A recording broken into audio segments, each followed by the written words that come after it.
You. My name is Asma. I am a midwifery student of Ahmed College of Nursing, Allied Sciences. My teacher name is Ma'am Nimra and my group members are Shumaila, Shaukat, Safia, Iqbal and Misbah and Michelle. So हमारा topic है कि maternity kit. Maternity kit कहते हैं किसको हैं? Maternity kit basically वो होता है कि जब एक औरत अब डिलीवरी करवाने जा रही है तो अपना क्या क्या साथ लेके जाएगी, अपने लिए और अपने बच्चे के लिए साथ साथ क्या लेके जाएगी।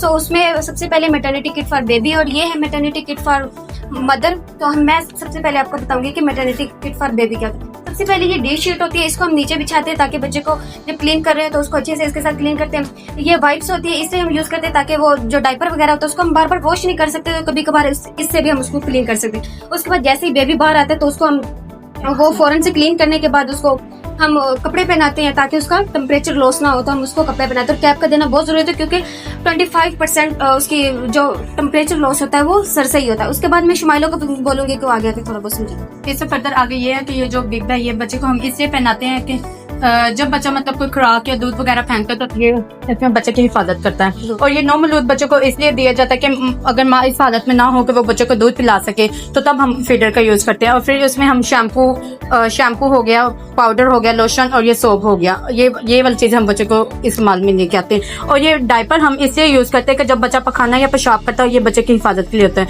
और नेल कटर को हम इसलिए यूज करते हैं कि जब नौमौलूद बच्चा पैदा होता है और उसके नेल्स जब लंबे होते हैं तो बच्चे को कोई इंजरी ना हो जाए, तो इसलिए हम उसके नेल काट देते हैं ताकि बच्चे को कोई इंजरी ना हो जाए।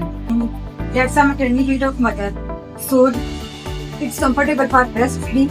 Pads absorb postpartum bleeding to keep their mother clean and comfortable. Provide protection against hygienic and leakage. That's underwear.